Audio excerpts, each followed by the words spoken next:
ਅਸੀਂ ਪਿਛਲੇ ਲੈਕਚਰ ਦੇ ਵਿੱਚ ਸ਼ੁਰੂ ਕੀਤਾ ਸੀ chapter number 5 which is dealing with the documentary evidence।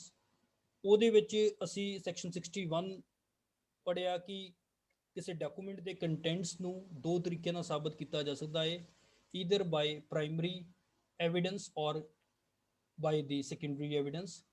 Primary evidence ਕੀ ਹੁੰਦਾ ਹੈ? that has been defined in section number 62 ਤੇ ਸੈਕੰਡਰੀ ਐਵੀਡੈਂਸ ਕੀ ਹੁੰਦਾ ਹੈ? that has been defined in section number 63।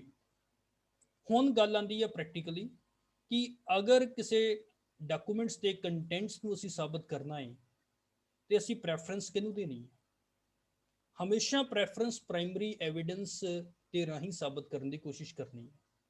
ਜੇ ਤੁਹਾਡੇ ਕੋਲ ਓਰੀਜਨਲ ਡਾਕੂਮੈਂਟ ਹੈਗਾ ਏ, ਜੇ ਤੁਹਾਡੇ ਕੋਲ ਓਰੀਜਨਲ ਡਾਕੂਮੈਂਟ ਹੈਗਾ ਏ, then original document must be brought before the court। Court ਦੇ ਵਿੱਚ ਪ੍ਰਾਇਮਰੀ ਐਵੀਡੈਂਸ ਦੇ ਨਾਲ ਡਾਕੂਮੈਂਟ ਦੇ ਕੰਟੈਂਟਸ ਨੂੰ ਸਾਬਤ ਕਰੋ ਨਾ।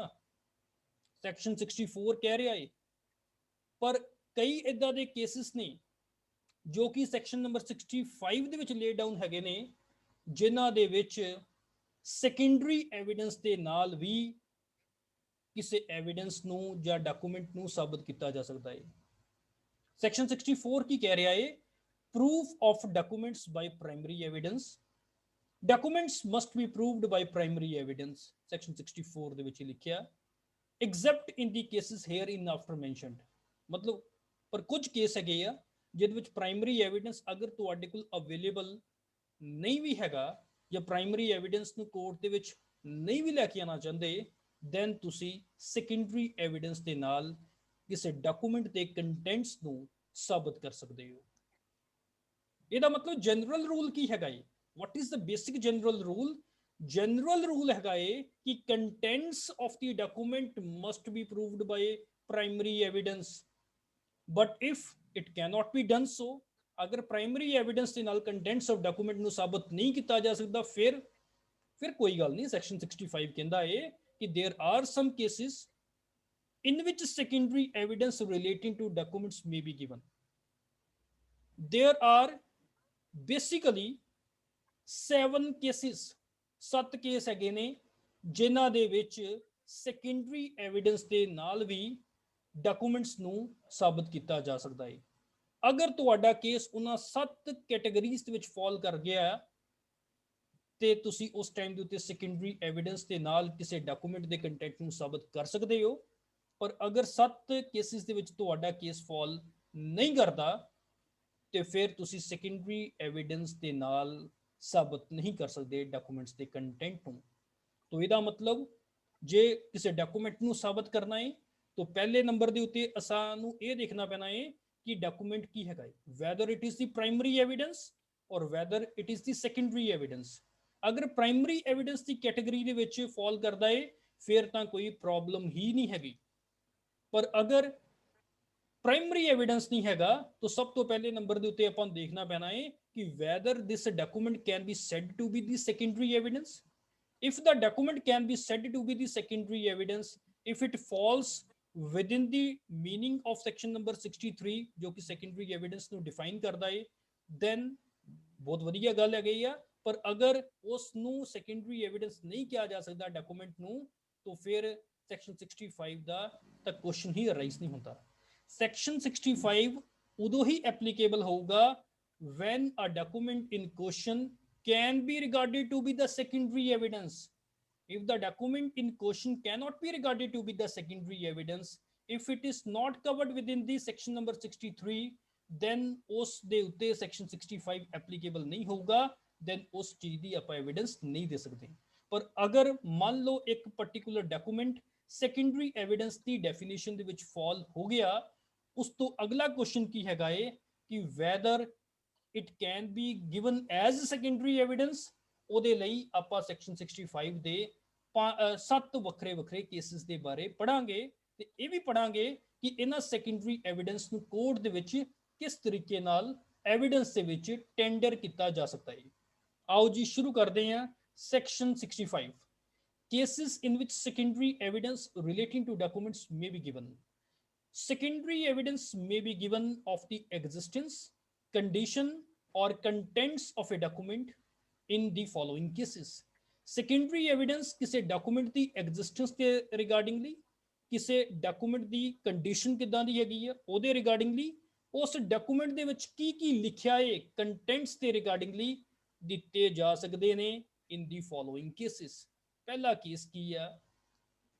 When the original is shown or appears to be in the possession or power, ਜਦੋਂ original document ਜਾਂ ਤਾਂ show ਹੋ ਗਿਆ ਤੇ ਜਾਂ ਲੱਗਦਾ ਪਿਆ ਏ ਕਿ ਇਹ ਕਬਜ਼ੇ ਦੇ ਵਿੱਚ ਹੈਗਾ ਏ ਕਿਸ ਵਿਅਕਤੀ ਦੇ? of the person against whom the document is sought to be proved. ਇਹ document ਉਸ ਵਿਅਕਤੀ ਦੇ ਕਬਜ਼ੇ ਦੇ ਵਿੱਚ ਹੈਗਾ ਏ ਜਿਸ ਵਿਅਕਤੀ ਦੇ ਖਿਲਾਫ ਇਹ ਡਾਕੂਮੈਂਟ ਨੂੰ ਅਸੀਂ ਸਾਬਤ ਕਰਨਾ ਹੈ, ਔਰ ਜਾਂ ਡਾਕੂਮੈਂਟ ਇਸ ਤਰ੍ਹਾਂ ਦੇ ਵਿਅਕਤੀ ਦੇ ਕਬਜ਼ੇ ਦੇ ਵਿੱਚ ਹੈਗਾ ਏ ਜੋ ਕਿ ਕੋਰਟ ਦੀ ਰੀਚ ਤੋਂ ਪਰਾ ਹੈਗਾ ਏ ਤੇ ਜਾਂ ਕੋਰਟ ਦੇ ਪ੍ਰੋਸੈਸ ਦੇ ਵਿੱਚ ਸਬਜੈਕਟਿਡ ਟੂ ਨਹੀਂ ਹੈਗਾ। ਕਹਿਣ ਦਾ ਮਤਲਬ ਬੰਦਾ ਬਾਹਰ ਚਲੇ ਗਿਆ ਹੋਇਆ ਏ ਤੇ ਹੁਣ ਕੀ ਕੀਤਾ ਜਾਵੇ? ਹੁਣ ਸੈਕੰਡਰੀ ਐਵੀਡੈਂਸ ਦਿੱਤੀ ਜਾਣੀ ਚਾਹੀਦੀ ਆ, ਉਹਦੀ ਫੋਟੋਕਾਪੀ ਸਾਡੇ ਕੋਲ ਹੈਗੀ ਹੈ, ਤੇ ਜਾਂ ਇਹ ਡਾਕੂਮੈਂਟ ਉਸ ਵਿਅਕਤੀ ਦੀ ਪੋਜੈਸ਼ਨ ਦੇ ਵਿੱਚ ਹੈਗਾ ਏ ਜਿਹੜਾ ਕਿ ਲੀਗਲੀ ਬਾਉਂਡ ਹੈਗਾ ਵਾ ਉਸ ਡਾਕੂਮੈਂਟ ਨੂੰ ਪ੍ਰੋਡਿਊਸ ਕਰਨ ਦੇ ਲਈ। ਉਸ ਵਿਅਕਤੀ ਨੂੰ section 66 of Indian Evidence Act 1872 ਦਾ ਨੋਟਿਸ ਵੀ ਦਿੱਤਾ ਹੋਇਆ ਏ ਕਿ ਡਾਕੂਮੈਂਟ ਪੇਸ਼ ਕਰੋ, ਪਰ ਫਿਰ ਵੀ ਉਸ ਵਿਅਕਤੀ ਨੇ ਉਸ ਡਾਕੂਮੈਂਟ ਨੂੰ ਪ੍ਰਾਇਮਰੀ ਜਾਂ ਓਰੀਜਨਲ ਡਾਕੂਮੈਂਟ ਨੂੰ ਕੋਰਟ ਦੇ ਵਿੱਚ ਸਾਬਤ ਨਹੀਂ ਕੀਤਾ। ਉਸ ਟਾਈਮ ਦੇ ਉੱਤੇ secondary evidence of the original can be given. ਮੈਂ ਰਿਪੀਟ ਕਰ ਦਿੰਦਾ ਇਹ clause. when the original is shown or appears to be in the possession or power of the person against whom the document is sought to be proved, or of any person who is out of the reach of or is not subject to the process of the court, or of any person who is legally bound to produce it, and when after the notice mentioned in section number 66 such person does not produce it। तो ਇਹ ਤਾਂ ਹੋ ਗਿਆ ਪਹਿਲਾ case ਜਿਹਦੇ ਵਿੱਚ ਅਸੀਂ secondary evidence ਨੂੰ ਦੇ ਸਕਦੇ ਹਾਂ। ਦੂਸਰਾ ਕੀ ਹੈ? when the existence condition or contents of the original, ਜਦੋਂ ਕਿਸੇ ਓਰੀਜਨਲ ਡਾਕੂਮੈਂਟ ਦੀ ਐਗਜ਼ਿਸਟੈਂਸ ਨੂੰ, ਓਰੀਜਨਲ ਡਾਕੂਮੈਂਟ ਦੀ ਕਿਸੇ ਪਾਰਟਿਕੂਲਰ ਕੰਡੀਸ਼ਨ ਨੂੰ, ਓਰੀਜਨਲ ਡਾਕੂਮੈਂਟ ਦੇ ਕੰਟੈਂਟਸ ਨੂੰ ਦੂਸਰੀ ਪਾਰਟੀ ਨੇ ਇਨ ਰਾਈਟਿੰਗ ਐਡਮਿਟ ਕਰ ਲਿਆ ਹੈ।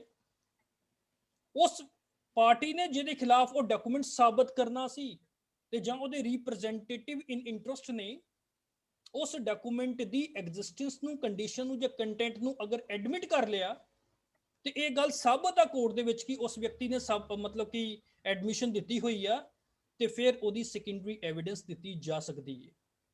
And what will be the farm of that secondary evidence, ਉਹਦੇ ਬਾਰੇ ਵੀ ਆਪਾਂ ਸੈਕਸ਼ਨ 65 ਦੇ ਵਿੱਚ ਪੜਾਂਗੇ।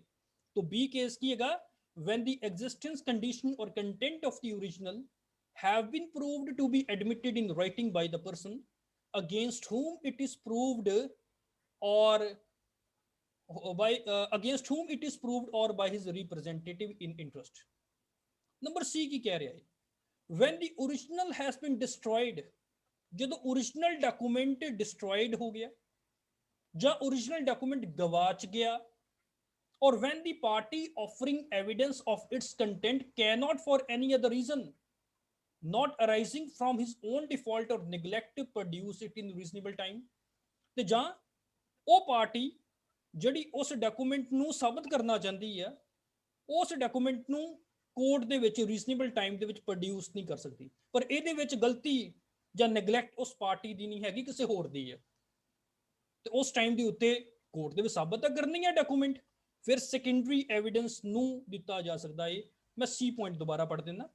when the original has been destroyed or lost, ਜਦੋਂ original document destroy ਹੋ ਗਿਆ, ਜਦੋਂ original document ਗਵਾਚ ਗਿਆ, or when the party offering evidence of its content cannot for any other reason not arising from his own default or neglect produce it in reasonable time, then the secondary evidence relating to the document may be given in evidence। Number D ਦੇ ਵਿੱਚ ਕੀ ਹੈ? when the original document is of a such a nature as not to be easily movable, ਜਦੋਂ original document ਇਦਾਂ ਦੀ nature ਦਾ ਜਿਹਨੂੰ move ਨਹੀਂ ਕੀਤਾ ਜਾ ਸਕਦਾ, ਬਹੁਤ ਵੱਡਾ ਗ੍ਰੰਥ ਟਾਈਪ ਹੈਗੇ ਆ, so it cannot B moved from that place, ਉਸ ਟਾਈਮ ਦੇ ਉੱਤੇ ਸੈਕੰਡਰੀ ਐਵੀਡੈਂਸ ਦਿੱਤਾ ਜਾ ਸਕਦਾ ਹੈ। ਤੇ ਜਾਂ ਜਦੋਂ original document, it is very important, ਜਦੋਂ ਓਰੀਜਨਲ ਡਾਕੂਮੈਂਟ ਇੱਕ ਪਬਲਿਕ ਡਾਕੂਮੈਂਟ ਆ within the meaning of section number 74, ਤੇ ਉਸ ਟਾਈਮ ਦੇ ਉੱਤੇ ਓਰੀਜਨਲ ਨੂੰ ਪ੍ਰੋਡਿਊਸ ਕਰਨ ਦੀ ਲੋੜ ਨਹੀਂ ਹੈਗੀ, ਉਸ ਟਾਈਮ ਦੇ ਉੱਤੇ ਸੈਕੰਡਰੀ ਐਵੀਡੈਂਸ ਤੁਸੀਂ ਉਹਦਾ ਦੇ ਸਕਦੇ ਹੋ। ਹੁਣ ਸੈਕੰਡਰੀ ਐਵੀਡੈਂਸ ਦੇਣਾ ਕਿੱਦਾਂ, ਉਹਦੇ ਬਾਰੇ ਵੀ ਆਪਾਂ ਪੜਾਂਗੇ, ਤੇ ਐਫ ਤੇ ਜੀ ਦੇ ਵਿੱਚ ਹੋਰ ਆਪਾਂ ਇੱਕ ਕੇਸ ਪੜ੍ਹ ਲੈਂਦੇ ਹਾਂ।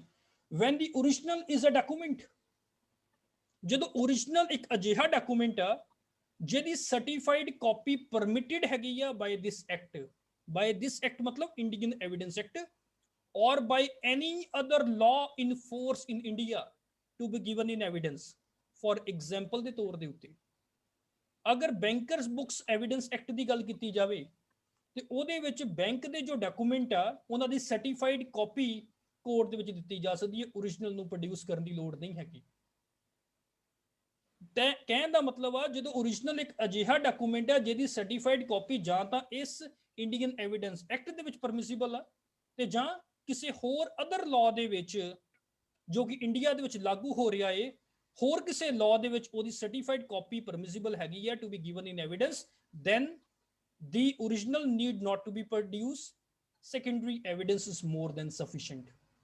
ਤੇ ਜੀ ਕੀ ਕਹਿ ਰਿਹਾ ਹੈ, ਜਦੋਂ ਓਰੀਜਨਲ ਡਾਕੂਮੈਂਟ ਦੇ ਵਿੱਚ ਬਹੁਤ ਸਾਰੇ ਅਕਾਊਂਟਸ ਹੈਗੇ ਆ ਤੇ ਬਹੁਤ ਸਾਰੇ ਮਤਲਬ ਡਾਕੂਮੈਂਟਸ ਹੈਗੇ ਆ ਜਿਨ੍ਹਾਂ ਨੂੰ ਕਨਵੀਨੀਐਂਟਲੀ ਕੋਰਟ ਦੇ ਵਿੱਚ ਐਗਜ਼ਾਮਿਨ ਨਹੀਂ ਕੀਤਾ ਜਾ ਸਕਦਾ, and the fact to be proved is the general result of the whole collection। for example ਦੇ ਤੌਰ ਦੇ ਉੱਤੇ ਅਸੀਂ ਜੀਓ ਕੰਪਨੀ ਦੇ ਇਸ ਸਾਲ ਦੇ ਨੈਟਵਰਥ ਦੀ ਗੱਲ ਕਰਨਾ ਚਾਹੁੰਦੇ ਆ, ਜਾਂ ਫॉर एग्जांपल ਇਸ ਸਾਲ ਇਹਨੇ ਕਿੰਨੇ ਐਸੈਟ ਵੇਚੇ ਆ ਜਾਂ ਕਿੰਨੇ ਮਤਲਬ ਐਸੈਟ ਨਵੇਂ ਖਰੀਦੇ ਆ, ਤੇ ਜਾਂ ਫॉर एग्जांपल ਕਿੰਨਾ ਇਹਨੂੰ ਪ੍ਰੋਫਿਟ ਹੋਇਆ ਕਿੰਨਾ ਨਹੀਂ ਪ੍ਰੋਫਿਟ ਹੋਇਆ। ਉਸ ਟਾਈਮ ਦੇ ਉੱਤੇ ਅਗਰ ਆਪਾਂ ਜੀਓ ਦੀ ਐਗਜ਼ਾਮਪਲ ਦਿੱਤੀ ਜਾਵੇ ਤਾਂ ਇਹਦੇ ਅਕਾਊਂਟਸ ਬਹੁਤ ਵੱਡੇ ਲੈਵਲ ਦੇ ਉੱਤੇ ਹੋਊਗੇ, ਤੇ ਸਾਨੂੰ ਸਿਰਫ ਤੇ ਸਿਰਫ ਕੀ ਹੈ, ਜਨਰਲ ਰਿਜ਼ਲਟ ਚਾਹੀਦਾ, ਪੂਰੀ ਦੀ ਪੂਰੀ ਕਲੈਕਸ਼ਨ ਦਾ ਨਟਸ਼ੈਲ ਚਾਹੀਦਾ ਵਾ। ਉਸ ਟਾਈਮ ਦੇ ਉੱਤੇ ਸੈਕੰਡਰੀ ਐਵੀਡੈਂਸ ਦਿੱਤਾ ਜਾ ਸਕਦਾ, ਸਾਰੇ ਓਰੀਜਨਲ ਡਾਕੂਮੈਂਟ ਨੂੰ ਕੋਰਟ ਦੇ ਵਿੱਚ ਲੈ ਕੇ ਆ ਗਏ ਤਾਂ ਕੋਰਟ ਦੇ ਵਿੱਚ ਖਲਾਰਾ ਪੈ ਜਾਣਾ, ਤਾਂ ਫਿਰ ਕੀ ਹੋਏਗਾ, ਸੈਕੰਡਰੀ ਐਵੀਡੈਂਸ ਦਿੱਤਾ ਜਾ ਸਕਦਾ ਹੈ ਆਫ ਦੀ ਓਰੀਜਨਲ। ਹੁਣ ਗੱਲ ਇਹ ਆਂਦੀ ਆ ਕਿ ਓਰੀਜਨਲ ਡਾਕੂਮੈਂਟ ਦੇਣਾ ਕਿੱਦਾਂ, ਅਗਰ ਏ ਸੀ ਤੇ ਡੀ ਦੀ ਗੱਲ ਕੀਤੀ ਜਾਵੇ, ਏ ਦੇ ਵਿੱਚ ਕੀ ਹੈ, ਜਦੋਂ ਓਰੀਜਨਲ ਕਿਸੇ ਦੂਸਰੇ ਵਿਅਕਤੀ ਦੀ ਪੋਜੀਸ਼ਨ ਦੇ ਵਿੱਚ, ਸੀ ਕੀ ਕਹਿ ਰਿਹਾ, ਜਦੋਂ ਓਰੀਜਨਲ ਗਵਾਚ ਗਿਆ, ਤੇ ਡੀ ਕੀ ਹੈਗਾ, when the original movable easily ਨਹੀਂ ਹੈਗਾ, ਤੇ ਉਸ ਟਾਈਮ ਦੇ ਉੱਤੇ ਅਗਰ ਏ ਸੀ ਐਂਡ ਡੀ ਦੀ ਕੈਟੇਗਰੀ ਦੀ ਗੱਲ ਕਰੀਏ, then ਕੋਈ ਵੀ secondary evidence contents of the document is admissible, ਜੋ ਕਿ ਸੈਕਸ਼ਨ 63 ਦੇ ਵਿੱਚ ਆਪਾਂ ਵੱਖਰੇ ਵੱਖਰੇ ਸੈਕੰਡਰੀ ਐਵੀਡੈਂਸ ਦੀ ਕੈਟੇਗਰੀ ਪੜ੍ਹੀ ਸੀ।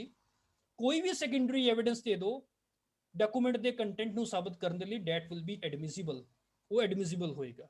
ਪਰ ਅਗਰ ਆਪਾਂ ਬੀ ਦੀ ਗੱਲ ਕਰੀਏ, ਬੀ ਦੇ ਵਿੱਚ ਆਪਾਂ ਕੀ ਪੜਿਆ ਸੀ, ਜਦੋਂ ਕਿਸੇ ਡਾਕੂਮੈਂਟ ਦੀ ਐਗਜ਼ਿਸਟੈਂਸ ਕੰਡੀਸ਼ਨ ਜਾਂ ਕੰਟੈਂਟ ਦੇ ਬਾਰੇ ਦੂਸਰੀ ਪਾਰਟੀ ਨੇ ਕੋਈ ਐਡਮਿਸ਼ਨ ਇਨ ਰਾਈਟਿੰਗ ਦਿੱਤੀ ਹੈ ਤੇ ਉਹ ਐਡਮਿਸ਼ਨ ਇਨ ਰਾਈਟਿੰਗ ਪ੍ਰੂਫ ਵੀ ਹੈਗੀ ਹੈ ਕੋਰਟ ਦੇ ਵਿੱਚ, ਫਿਰ ਉਸ ਦੂਸਰੀ ਪਾਰਟੀ ਦੇ ਦੁਆਰਾ ਉਸ ਡਾਕੂਮੈਂਟ ਦੇ ਉੱਤੇ ਦਿੱਤੀ ਗਈ ਐਡਮਿਸ਼ਨ ਹੀ ਮੋਰ ਦੈਨ ਸਫੀਸ਼ੀਐਂਟ ਆ ਐਜ਼ ਸੈਕੰਡਰੀ ਐਵੀਡੈਂਸ। तो in केस नंबर बी की the written admission of the other party is admissible, उस व्यक्ति ਦੀ written admission admissible ਹੋਊਗੀ। ਮੰਨ ਲਓ ਫॉर एग्जांपल ਕਿਸੇ ਹੋਰ ਜੁਡੀਸ਼ੀਅਲ ਪ੍ਰੋਸੀਡਿੰਗ ਦੇ ਵਿੱਚ ਇਹਨੇ ਚਾਹੇ written admission ਦਿੱਤੀ ਹੋਵੇ, ਉਸ written admission ਦੀ ਸਰਟੀਫਾਈਡ ਕਾਪੀ ਲਿਆਓ, that will be more than sufficient। तो ਜੇ ਕੇਸ ਈ ਤੇ ਐਫ ਦੇ ਵਿੱਚ ਫਾਲ ਕਰਦਾ, ਆਓ ਜੀ ਈ ਤੇ ਐਫ ਇੱਕ ਵਾਰ ਦੁਬਾਰਾ ਦੇ ਦਈਏ। ਜੇ ਓਰੀਜਨਲ ਇੱਕ ਪਬਲਿਕ ਡਾਕੂਮੈਂਟ ਆ with in the meaning of section 74, ਤੇ ਜਾਂ ਐਫ ਕੀ ਆ, ਓਰੀਜਨਲ ਇੱਕ ਅਜਿਹਾ ਡਾਕੂਮੈਂਟ ਆ ਜਿਹਦੀ ਸਰਟੀਫਾਈਡ ਕਾਪੀ ਪਰਮਿਟਡ ਹੈਗੀ ਆ by this act or by any other law in force in India to be given in evidence, ਤਾਂ ਫਿਰ ਕੀ ਆ, ਸਰਟੀਫਾਈਡ ਕਾਪੀ ਲੈ ਆਓ। In case E or F, ਇਹ certified copy of the document is admissible, ਪਰ certified copy ਤੋਂ ਇਲਾਵਾ ਹੋਰ ਕਿਸੇ ਤਰ੍ਹਾਂ ਦੀ ਕੋਈ ਕਾਪੀ ਐਡਮਿਸਿਬਲ ਨਹੀਂ ਹੋਗੀ। ਫॉर एग्जांपल ਕੋਈ ਸਰਟੀਫਾਈਡ ਕਾਪੀ ਦੀ ਕਾਪੀ ਕਰਵਾ ਲੈਂਦਾ ਹੈ, that will not be admissible, ਉਹਦੀ ਸਰਟੀਫਾਈਡ ਕਾਪੀ ਹੀ ਆਣੀ ਚਾਹੀਦੀ ਆ, ਮੋਰ ਅਸਲੀ ਦਿਖਣੀ ਚਾਹੀਦੀ ਹੈ। तो केस नंबर ई ਤੇ एफ ਦੇ ਵਿੱਚ certified copy of the document but no other kind of secondary evidence is admissible. ਤੇ ਕੇਸ ਜੀ ਦੇ ਵਿੱਚ ਕੀ ਹੈਗਾ ਏ, ਆਓ ਇੱਕ ਵਾਰ ਕੇਸ ਨੰਬਰ ਜੀ ਦੀ ਗੱਲ ਕਰੀਏ ਕਿ ਜਦੋਂ ओरिजिनल ਦੇ ਵਿੱਚ ਬਹੁਤ ਵੱਡੇ ਲੈਵਲ ਦੇ ਉੱਤੇ ਖਾਤੇ ਖੁੱਤੇ ਹੈ। तो ਕੀ ਹੈ ਸੀਏ ਦੀ ਆਡਿਟ ਰਿਪੋਰਟ ਲਿਆਓ, ਕਿਉਂਕਿ ਜਨਰਲ ਰਿਜ਼ਲਟ ਤਾਂ ਪੂਰੀ ਦੀ ਪੂਰੀ ਕਲੈਕਸ਼ਨ ਦਾ ਇੱਕ ਸੀਏ ਦੇ ਸਕਦਾ, ਮਤਲਬ who is skilled in the examination of ਸੱਚ ਟਾਈਪ ਆਫ ਡਾਕੂਮੈਂਟਸ। ਅਕਾਊਂਟਸ ਨੂੰ ਐਗਜ਼ਾਮਿਨ ਕਰਨ ਦੇ ਲਈ ਬੈਸਟ ਪਰਸਨ ਕੌਣ ਹੈ ਇੰਡੀਆ ਦੇ ਵਿੱਚ? Chartered accountant. ਅਗਰ ਚਾਰਟਰਡ ਅਕਾਊਂਟੈਂਟ ਉਹ ਡਾਕੂਮੈਂਟ ਨੂੰ ਪੂਰਾ ਐਗਜ਼ਾਮਿਨ ਕਰਦਾ ਹੈ ਤੇ ਆਪਣੀ ਆਡਿਟ ਰਿਪੋਰਟ ਦਿੰਦਾ ਹੈ, the audit report is more than sufficient to prove the general result of whole collection of accounts. So in case number G, evidence may be given as to the general result of the documents by any person who has examined them, ਜਿਹਨੇ ਉਹਨਾਂ documents ਨੂੰ examine ਕੀਤਾ ਹੈ, and who is skilled in the examination of such documents. तो ਉਹਨਾਂ ਦੀ evidence ਵੀ court ਦੇ ਵਿੱਚ ਦਿੱਤੀ ਜਾ ਸਕਦੀ ਹੈ। So this is something about section number 64 and 65। ਕੱਲ ਅਸੀਂ ਪੜਾਂਗੇ section 65A, section 65B।